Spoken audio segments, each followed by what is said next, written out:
यहाँ पे रहिए, नमाज रोज़ा कीजिए, खाना पीना खाइए, नेतागिरी मत कीजिए। अगर अपनी शनाख्त आइडेंटिटी की पॉलिटिक्स करेंगे तो आपको गोली मिलेगी। हमने देखा कि बच्चा आ रहा है, सिर्फ नारा लगा रहा है, उसके हाथ में कोई हथियार नहीं, उसको गोली मारने की क्या ज़रूरत है। पुलिस वाले ने पॉइंट ब्लैंक रेंज पे उसको गोली मारी है, ये मर्डर है। हिंदुस्तान में क्या हो रहा है कि मीडिया एक पूरा एक सेटअप है।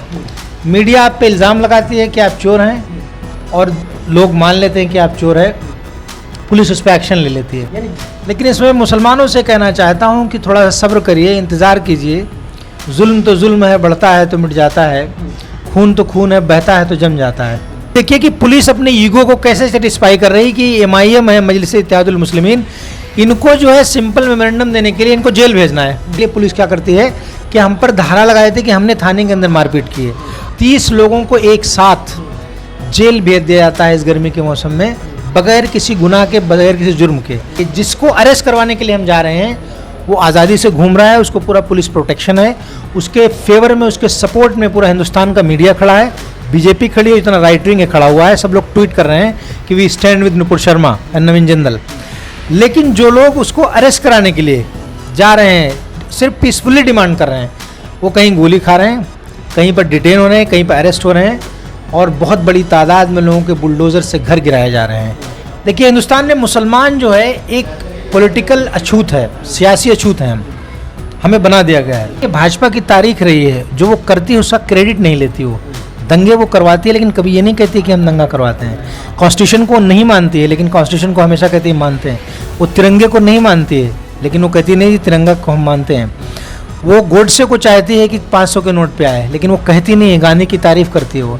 नमस्ते, अस्सलाम वालेकुम, मेरा नाम बाबर है, आप देख रहे हैं सुपर न्यूज़ 24। आज हमारे साथ बातचीत करने के लिए एडवोकेट बदर साहब मौजूद हैं। इनसे बातचीत करेंगे कि देश में जिस तरीके से मुस्लिमों को, या कह सकते हैं एक कौम को टारगेट किया जा रहा, इस पर क्या सोचते हैं। आइए इनसे बात करते हैं। बहुत बहुत स्वागत है सबसे पहले हमारे। शुक्रिया। सबसे पहला सवाल होगा बदर साहब आपसे ये कि झारखंड में 2 युवक को गोली मार दी जाती है, मर जाते हैं, वहाँ आफरीन का घर को तोड़ दिया जाता है, तो इस तरह का एक तरफा कार्रवाई को किस तरीके से आप देखते हैं? देखिए, हमारा कॉन्स्टिट्यूशन सबको बराबर बताता है, हम लोग सब लोग बराबर हैं, हमारे हुकूक भी बराबर हैं। लेकिन अनफॉर्चुनेटली जो माहौल है हिंदुस्तान में, ग्राउंड पे हम लोग बराबर नहीं हैं।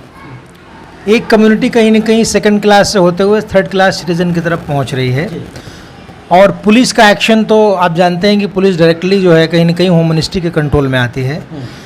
पुलिस मुसलमानों को ये बताना चाहती है बहुत क्लियर अंदाज में और बहुत वोकल अंदाज में कि देखिए, आप यहाँ पे रहिए, नमाज रोज़ा कीजिए, खाना पीना खाइए, नेतागिरी मत कीजिए। अगर अपनी शनाख्त आइडेंटिटी की पॉलिटिक्स करेंगे तो आपको गोली मिलेगी। ये पूरा क्लियर मैसेज है, और सबसे बड़ा मैसेज ये पुलिस और मीडिया दो लोग दे रहे हैं। तो वो चाहे झारखंड में पॉइंट ब्लैंक रेंज से गोली मारी जाती है, आपने देखा कि बच्चा आ रहा है, सिर्फ नारा लगा रहा है, उसके हाथ में कोई हथियार नहीं, उसको गोली मारने की क्या ज़रूरत है। पुलिस वाले ने पॉइंट ब्लैंक रेंज पे उसको गोली मारी है, ये मर्डर है, कोल्ड ब्लडेड मर्डर है, ये पुलिस के मैनुअल में अलाउड नहीं है।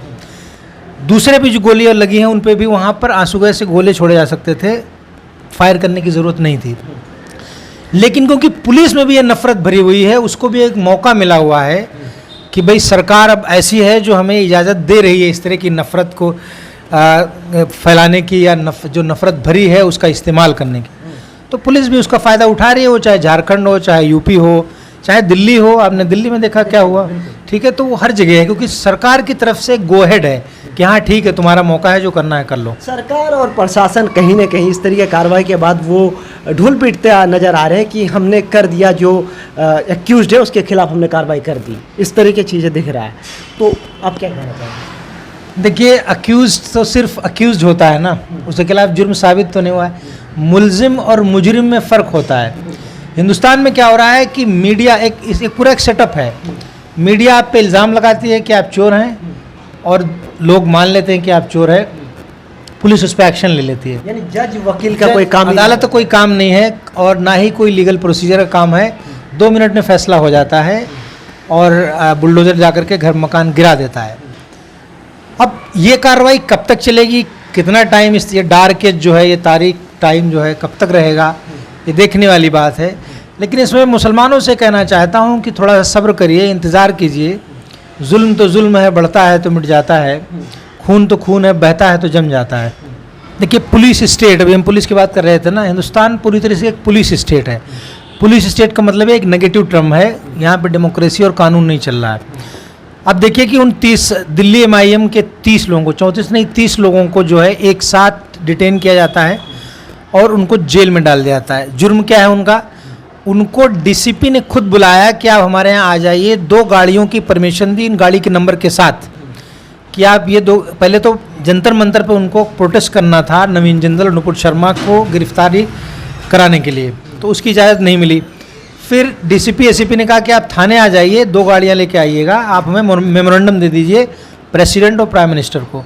हमारे सदर दिल्ली के कलीमुल हफीज़ साहब गए अपने साथियों के साथ परमिशन लेकर के, DCP और ACP के कहने पे गए। जैसे पहुंचते हैं वहाँ मीडिया घेर लेती है उनको, वो बाइट देने लगते हैं। उसी टाइम पीछे से पुलिस आती है और एक आदमी अनाउंस करता है कि धारा 144 लागू है, और बगैर कोई टाइम दिए उनको धक्का मुक्की करते हुए गाड़ी में भर लेते हैं, थाना मंदिर मार्ग ले जाते हैं। 12 घंटे उनको बगैर खाने पानी किसी भी चीज़ के उनको थाने में रखा जाता है और एक ऐसी जगह बिठाया जाता है जहाँ पर AC के आउटपुट यूनिट लगे हुए हैं, जहाँ पर गर्मी निकल रही है।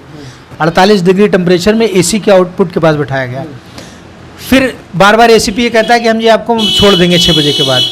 उसके बाद जो है करीब 11 बजे उनको ले जाया जाता है MLC कराने, और कोई भी धारा नहीं बताई जाती, कोई भी इल्ज़ाम नहीं बताया जाता कि किस लिए आपको अरेस्ट किया जा रहा है, जेल क्यों भेजा जा रहा है।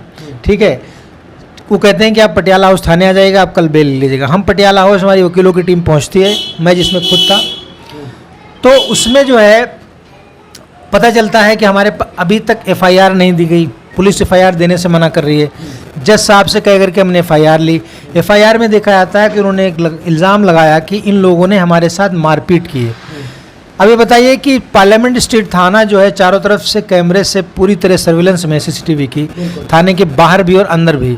हमने कहा कि अगर आपके पास कोई CCTV फुटेज है तो आप दिखाइए किसने मारपीट की। हम तो बहुत पीसफुल तरीके से मेमोरेंडम देने गए थे, मारपीट करने का क्या मतलब बनता है? तो उनके पास कोई ऐसा सबूत नहीं था। जज साहब ने हमारी सुनी नहीं। आप एक तरह समझ सकते हैं कि क्या हो रहा है। लीगल सेल के एडवोकेट भी है, कोई केस वस दायर किया हो मतलब पुलिस के अगेंस्ट या हम क्वाशिंग, अभी कोर्ट की छुट्टी चल रही है और हम हाई कोर्ट जब खुलेगा तो हम क्वाशिंग के लिए जाएंगे, FIR इसको क्वाश कराने के लिए पुलिस के खिलाफ मुकदमा दायर करेंगे, वो एक अलग चीज़ है। लेकिन आप देखिए कि पुलिस अपने ईगो को कैसे सेटिस्फाई कर रही कि MIM है, मजलिस इत्तेहादुल मुस्लिमीन, इनको जो है सिंपल मेमोरेंडम देने के लिए इनको जेल भेजना है। डिटेन करना तो एक अलग बात है, 10 घंटे आपने 12 घंटे कर लिया। तो उस ईगो को सेटिस्फाई करने के लिए, वो एक जो अंदर एक अंदरूनी नफरत है उसको सेटिस्फाई करने के लिए पुलिस क्या करती है कि हम पर धारा लगाए थे कि हमने थाने के अंदर मारपीट की है, और हमें 3 दिन के लिए, पहले 14 दिन, फिर हमने प्लीड किया कि भाई 14 दिन बहुत ज़्यादा हो जाएगा, तो 3 दिन के लिए हम 30 लोगों को एक साथ जेल भेज दिया जाता है इस गर्मी के मौसम में, बगैर किसी गुनाह के, बगैर किसी जुर्म के। 30 लोग जेल में रहते हैं। फिर चौथे दिन उनके आके जमानत होती है। मंडे को 13 जून को उनकी ज़मानत हो गई। तो यहाँ पे आप देखिए कि पुलिस का एक तरफा एक्शन कैसे है कि जिसको अरेस्ट करवाने के लिए हम जा रहे हैं वो आज़ादी से घूम रहा है, उसको पूरा पुलिस प्रोटेक्शन है, उसके फेवर में, उसके सपोर्ट में पूरा हिंदुस्तान का मीडिया खड़ा है, BJP खड़ी है, इतना राइट विंग खड़ा हुआ है, सब लोग ट्वीट कर रहे हैं कि we stand with Nupur Sharma and Naveen Jindal. लेकिन जो लोग उसको अरेस्ट कराने के लिए जा रहे हैं, सिर्फ पीसफुली डिमांड कर रहे हैं, वो कहीं गोली खा रहे हैं, कहीं पर डिटेन हो रहे हैं, कहीं पर अरेस्ट हो रहे हैं, और बहुत बड़ी तादाद में लोगों के बुलडोज़र से घर गिराए जा रहे हैं। ये तारीख़ का मौरिख जो हिस्ट्री लिख रहा है वो ज़रूर लिखेगा कि ये जुल्म किस तरह हो रहा था सरकार, मीडिया, अदालत के नाक के नीचे। जैसे ओपोजिशन कहते हैं कि हम भाजपा के बुलडोजर के खिलाफ है, सारे ओपोजिशन पार्टी कहते हैं, लेकिन एकत्रित नहीं दिख रहे कोई एक जगह। अपोजिशन हिंदुस्तान में है नहीं, आपको अपोजिशन कहाँ दिखता है? नहीं, जैसे कहते हैं ना सेकुलर पार्टी, चाहे कांग्रेस ले लीजिए, सपा ले लीजिए, आप JDU ले लीजिए, मतलब RJD ले लीजिए, JDU नहीं, तो इस तरह की जितने तमाम पार्टी है सब कहते हैं, MIM भी कहते हैं अपने आप को कि सबको एक साथ आना चाहिए, इस बुलडोजर नीति के खिलाफ या तानाशाही नीति के खिलाफ आनी चाहिए, लेकिन ज़मीनी तौर पर कोई इकट्ठे नहीं दिख रहे हैं, सब अलग अलग दिख रहे हैं। उसकी एक बुनियादी वजह है। देखिए, सेकुलरिज्म, कॉन्स्टिट्यूशन, डेमोक्रेसी, ये टर्म्स हैं, इनको मानता कौन है और अमली तौर से इस पर अमल कौन करता है, ये बहुत बड़ा सवाल है। अब जैसे आप करें अपोजिशन, हिंदुस्तान में अपोजिशन कहाँ है? सबने तो सरेंडर कर दिया है। यूपी में देख लीजिए आप, 111 विधायक हैं इनके, टोटल 135 हैं गठबंधन के, लेकिन कोई एक विधायक ग्राउंड पर उतरा हो, कहीं गया हो? कहीं पे हंगामा किया हो, पुलिस से बात की हो, कहीं दिख रहे हैं? नहीं है। उसकी वजह है, देखिए हिंदुस्तान में मुसलमान जो है एक पॉलिटिकल अछूत है, सियासी अछूत है, हमें बना दिया गया है। तो होता क्या है कि अछूत के पास जो खड़ा होगा वो अछूत हो जाएगा। लोग अपने सियासी करियर से डरते हैं, ख़त्म होने से, अपने सियासी कत्ल होने से डरते हैं। वो कभी मुसलमानों से हमदर्दी पब्लिकली नहीं दिखा सकते। अगर उनके पास हमदर्दी है भी तो वो मुसलमानों से हमदर्दी दिखाते हुए डरते हैं। क्यों? क्योंकि द मोमेंट, जिस लम्हे पर वो हमदर्दी दिखाएंगे, उसी वक्त उनका जो पॉलिटिकल बेस है, जो सियासी इलेक्टोरल पॉलिटिक्स का जो करियर है, वो ख़त्म होने के कगार पे आया था। लोग उनको वोट नहीं देंगे। आप देखिए जितनी पार्टियां पहले कहती थी कि जी हम सेकुलर हैं, वो नहीं कहती ओपनली। क्यों? क्योंकि उनको लगता है कि मुसलमानों के साथ खड़े होना, अपना वोट बेस खोना है। यही आरएसएस की बहुत बड़ी कामयाबी है कि उसने मुसलमानों को या सेकुलरिज्म को या कॉन्स्टिट्यूशन को, यहाँ तक कि डेमोक्रेसी को अछूत बना दिया। कोई शख्स ये नहीं कह सकता ओपनली कि मैं तो डेमोक्रेटिक हूँ, या मैं जो है सेकुलरिज्म को मानता हूँ, या मैं मुसलमानों के राइट्स को मानता हूँ। जो ये कहेगा उसका वोट, उसका पॉलिटिकल करियर खत्म हो जाएगा। लेकिन मुसलमानों का वोट तो फिर तमाम पार्टी को चाहिए होती है ना। वोट चाहिए हमारा, हमसे उनको हमदर्दी नहीं है। अगर है भी तो वो जाहिर नहीं कर सकते। मैंने बताया ना, मैं अछूत हूँ।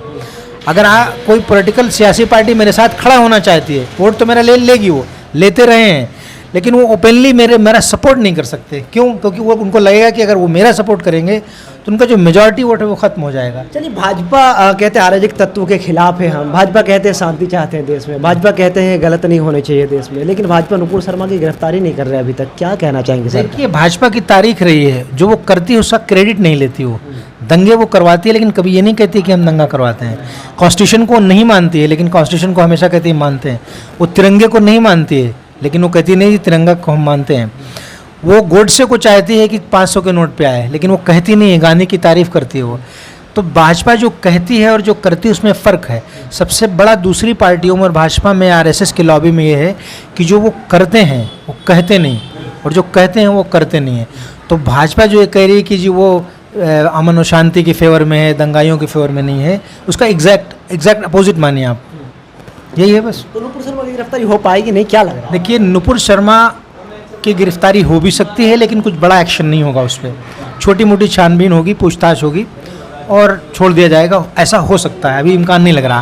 लेकिन आप ये समझिए कि हिंदुस्तान में बहुत सारे ऐसे लीडर बीजेपी के हुए हैं जिन्होंने नफ़रत की खेती बोई है और वो बहुत कामयाब रहे हैं।